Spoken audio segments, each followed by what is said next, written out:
We want to talk then about the Galway against Cork thing.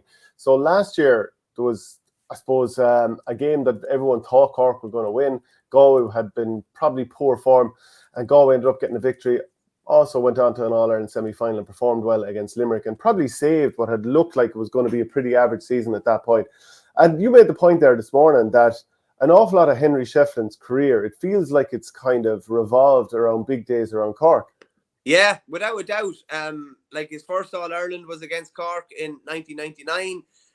They were obviously beaten. I think was he held scoreless the same day? I think he was very quiet the same day. I have a memory of him and DJ both been held scoreless or something similar to that first day. So that's 1999. They obviously played in 2003. They were beaten by Cork in 2004.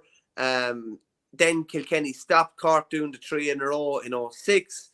Then there was that Stepford Wives comment that Donald Cusack made, and there was you could see that there were tensions between them. Didn't Donald O'Grady make a comment in the build up to one of the All-Ireland finals that where were Kilkenny? Was it in the War of Independence that he said, I think? Yeah, I mean, if you look up at maps in terms of like reprisals around the time of the War of Independence, you know, places like Tipperary and Cork and places like that, they're lit up like the 4th of July. And then you have a place like Kilkenny where there's absolutely no reprisals at all. So you're just wondering, where were they? And what did they do to the gunpowder?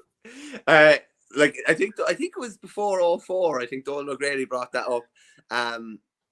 And yeah, that would cause a fair bit of a stir, I'd say. And then I wind up Kilkenny lads constantly about this and sending them maps of the lack of reprisals to Kilkenny. It's great fun.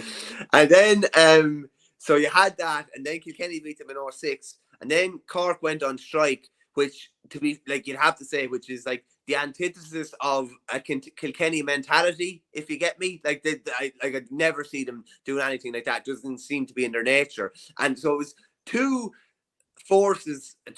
big forces in the game, but with completely different set of values and beliefs, shall we say. So Cork went on strike in 2009. That's unfair. Do you know why it's unfair? Because things were going smoothly in Kilkenny. Why would you need to strike there? And like, it's grand to say that like this is in the nature of the Cork lads to go on strike, but they went on strike because they had to, and because that's the rebel mentality. You don't stand for poor standards. Whereas Kilkenny already were getting everything. They had the right standards in place. Didn't have to strike. So I think you're out of line. Some people would say that Cork You're out of order, sir. Some people would say that Cork have never recovered from the strike, particularly a lot of ex-players who would have played against them. And it's had a very divisive reaction amongst the county. But obviously they do have the Cork were quite outspoken, whereas Kilkenny generally then would have been.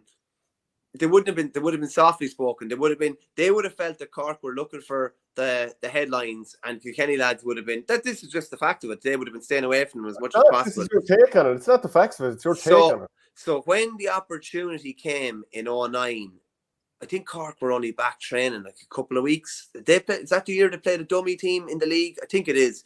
And Kilkenny filleted them in Nolan Park. Was it 4-24-11?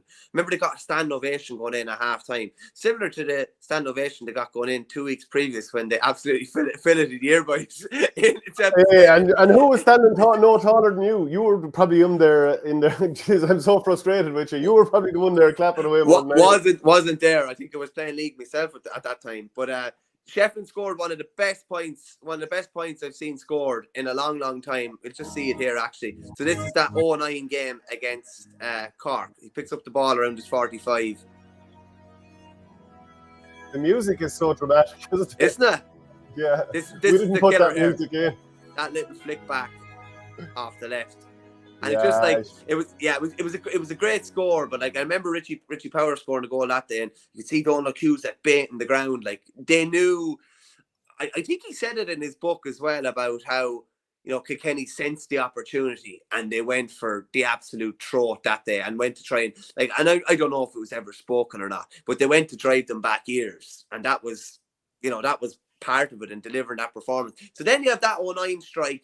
Then you have in 10, Henry did his cruciate against Cork in that semi-final, tried to come back after, that didn't work out.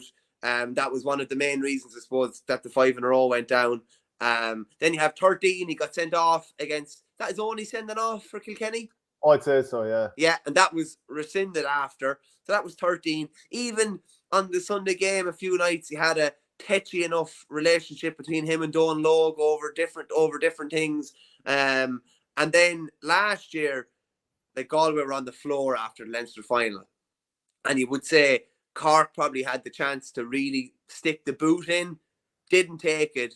And instead of Cork limping out of the championship, they left the championship, a couple of weeks later with great credit against Limerick. So Henry's first year would have been a disaster if they'd lost to Cork last year, you'd have to say. Would have been a disaster. Whereas now there's a different viewpoint going into this year. But it's just amazing, like the checkered kind of history he has with the Rebels. Yeah, in terms of like the reprisals and so on, and not having reprisals, TV Straight probably used it as an opportunity to squeeze in an extra training instead of reprisals. I think they were in Carton House that weekend actually doing a training block. Yeah, we're in Kilkenny. Great show, says Ray O'Dwyer. The Sox in the league final. Adrian McGrath's on 2013. You are mistaken, Bernie. Cork lads raging over the extra 30 seconds before the greatest point ever scored at Croke Park is like a beautiful pepper sauce with a delicious steak, Bernie. Okay, I'm not sure.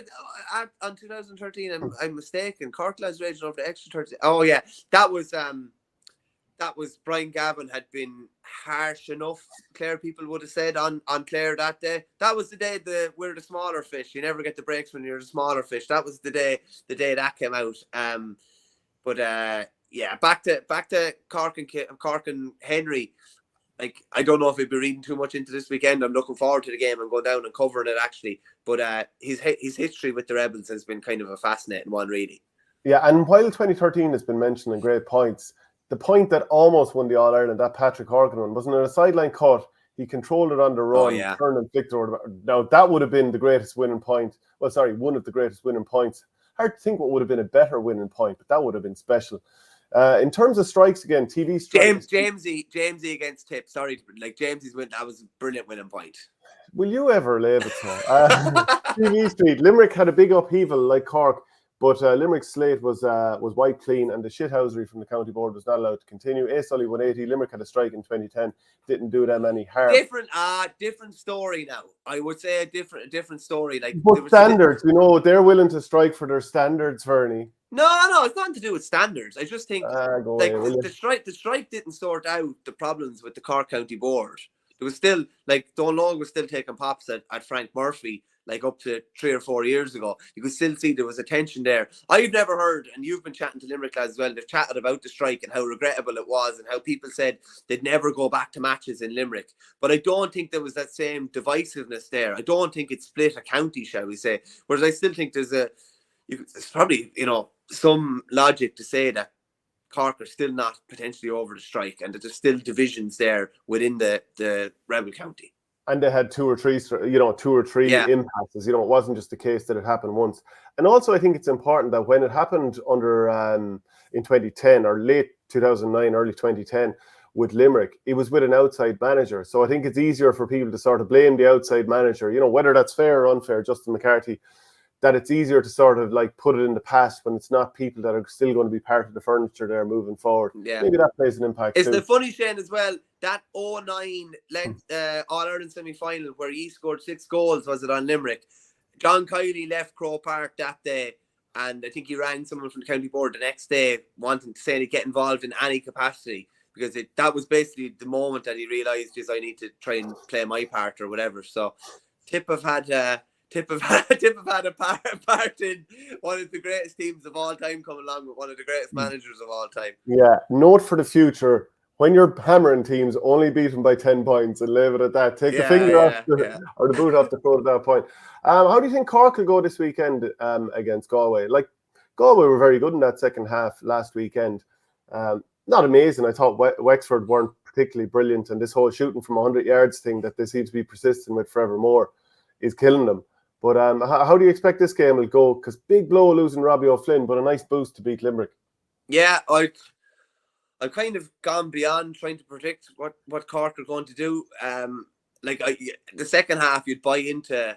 You could really buy into what they produced against Limerick the other day. It's just a matter of I'm going to have to see them do it again and again and again. And like the the league game last year against Limerick wasn't worth a hill of beans when they played them in the championship. Like, will this? I don't know. I'm going to have to see whether they can back it up. I wonder, will they go with Owen Downey at 3 again? Or will, it's funny to see him fighting out for a spot with his brother and the two boys in goals fighting it out for the same spot as well. A bit of a bizarre one. Looking back at the first half of the last day, like Cork hit some shocking wides, like, really kind of dire stuff at different stages, really bad wides. Conor Lahan had a good handful of them, came good maybe at the end when he was needed. But the fact that they were able to dig deep into the reserves and pull out a performance and really engage with Limerick was heartening, I'd say. But it's going to need to see them again. Yeah, I think, assuming they get the start again, Henry Shefflin's going to need to see a little bit more from the likes of Jarlath Mannion and Evan Nyland if they're going to make a real push to start this year. On the flip side for Cork, Robbie O'Flynn's obviously not going to be available for this game. I think Brian Roach definitely did enough in that game, played at wing forward. His work rate was brilliant, that he'll definitely get a chance again this weekend. I'm wondering, will Shane Kingston get the start? Will Shane Barrett maybe get an opportunity from the start? Even Brian Hayes, big man that he is, trying to figure out will he work or not in the championship. You might as well start trying him out now in the league. Conor Cahalane, I could see him starting.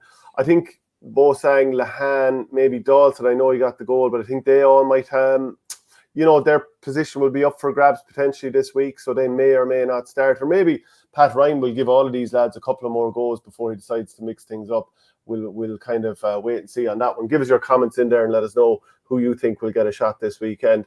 But Grode McInerney did very well at fullback the last day. But I would say that Conor MacDonald is the sort of guy that he probably matches up pretty well with, because he's physical. MacDonald isn't lightning pace. He's an excellent hurler and he's a great hand. But if anyone's going to stop you in the air, it should be Grode McInerney under a ball that's kind of high and hanging, really. Yeah, it's amazing. Like, you talk about like different strokes for different folks. I would agree with you. MacDonald, I don't think Horgan will suit him, for example. No. And can I just say something about Horgan as well, looking back at the game? Maybe I'm mad, but I can't remember. I couldn't remember when I saw it. I couldn't remember the last time it had happened. When Horgan took on a ball and ran at Aaron Costello. He didn't look to put the ball over the shoulder or anything like that. He wasn't looking for a point. He was putting the head down. I know I'm just going on my eye. I think he looks sharp. I think he looks lean as well. He looks very, very hungry. But I can't remember the last time I'd seen that, where I'm going to engage in a tackle here. I'm going to try and go through my man. I think he was dragged down and won a free. But yeah, he definitely looks hungry for road. It's funny you say about Dalton and Lahan. Probably because they won, they might all start again. If they'd lost, they might not all start again. But Pat Ryan has got a fair few lads, I think, still involved, even in Fitzgibbon at the moment. So it's a bit of a juggling act at the moment.